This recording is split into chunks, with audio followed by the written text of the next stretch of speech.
Hello everybody. Today's video I am going to talk about a few things that I would love to see in Out of the Park 23.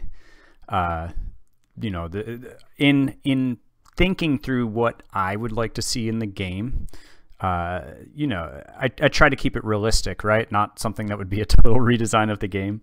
For one, I really like the game as it is, and two, I also know that, we're not going to necessarily get spin rate and exit velocity as things that, if you do have them, they're cosmetic exit velocity. They're not actually in play when it comes to determining outcomes and skill and performance and all that. So, I'm approaching this knowing that I'm approaching this trying to suggest things that are not a total rebuild of the game, but things that might be able to be implemented. So the first couple things are I think, would be simple to do.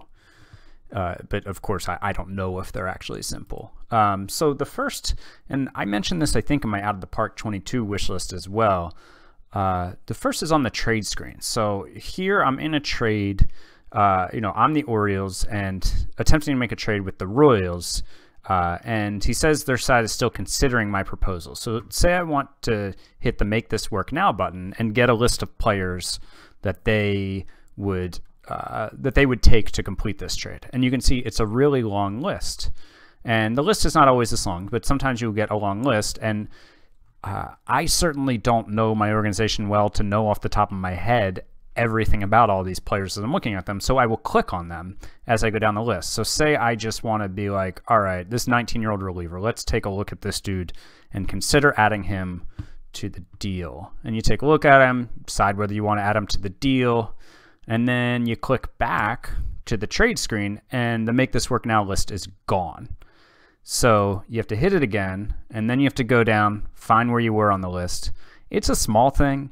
It takes, it takes me 10 seconds maybe to hit the button and then find where I was again on the list. But when you're going through a list this long and say you click on 10, 20 players, it's just a little tedious to do. So I would love if when you clicked on a name here, evaluated your guy, and then clicked back to the trade screen, if the Make This Work Now list was still here, and if it brought me to where I was on the list. So say I was in the M's, if it saved where I was on the list and didn't just bring me to the top of the list. So that is item number one. It's the first item I've covered on my Out of the Park 23 wish list. Not necessarily in any order of like that's my top one, but that is something that I would just find really neat if it could be implemented. All right, so item number 2 on my wish list. Also, I think something that I had in my wish list video last year, but so player development update is an example. Here I am in the inbox, news and mail inbox, and say a player development update comes in for your team and you've got this long list. This only goes down to guys in AAA. But say you're scrolling down and you're like, oh right, who's this guy again who showed all this improvement here? Let's check him out. Where did I draft him again? What's his role in my organization? Just, refreshing yourself. So then you take a look at him and you back out, and it's back at the top of the list. So I would find it more convenient if I didn't then have to scroll back down. Again, I know it's a really small thing.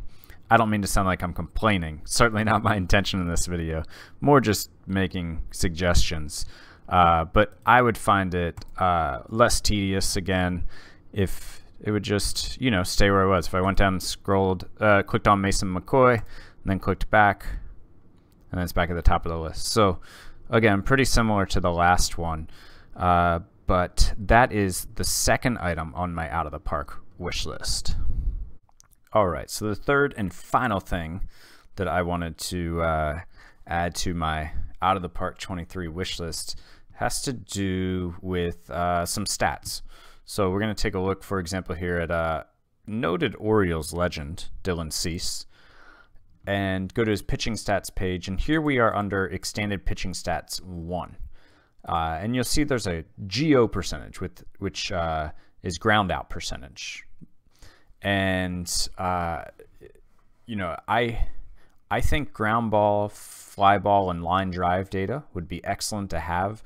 I don't know that ground out percentage is particularly helpful because it doesn't account for every ground ball, like ground balls that are not hits. I went to the Out of the Park manual for a little bit of help on this, and all it says is ground balls is the number of GB is the number of ground balls hit off a pitcher.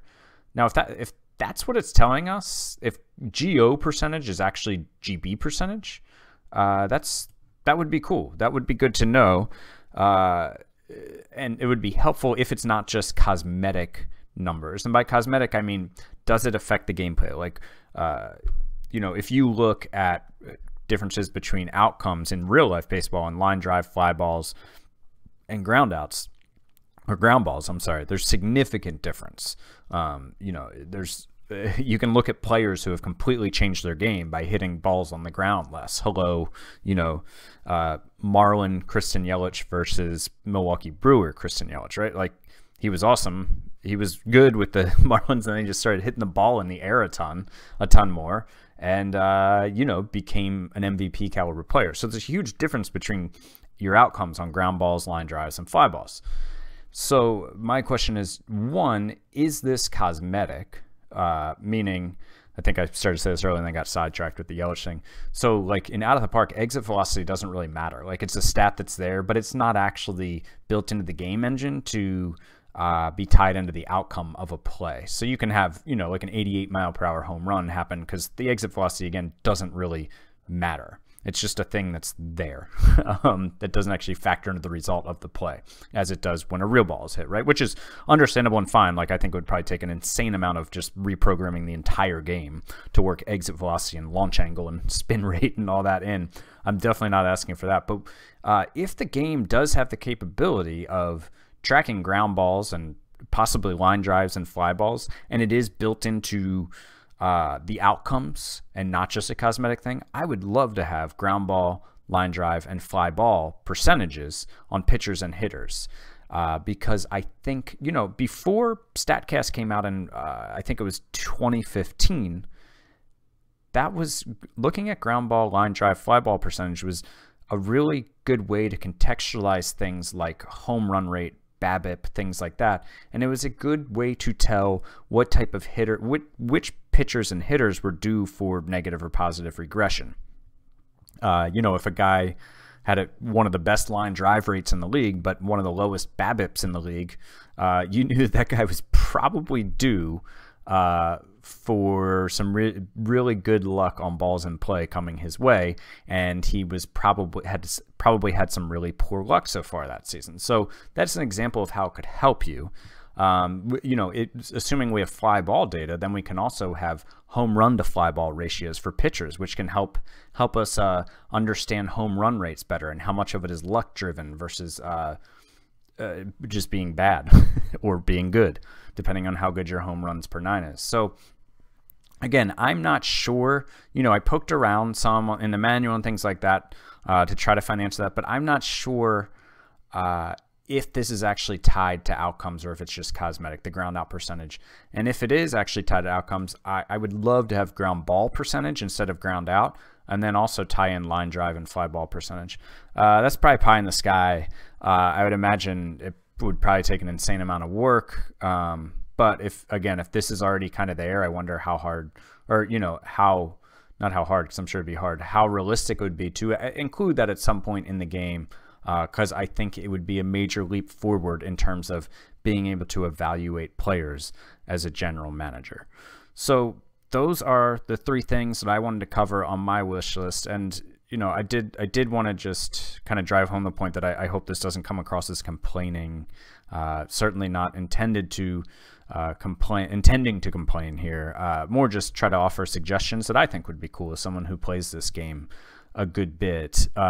You know, if it does come across as complaining, then I missed the mark of my delivery. I love this game. I think it's a great game. I think the team that works on it obviously is really talented and has put an amazing game out that we get a lot of enjoyment out of. So yeah, so I don't know. Let me know what you think of those suggestions in the comments, or if you have things that you think would be cool. You know, I would be interested to hear that. So that's all for this this video, and thank you guys for watching.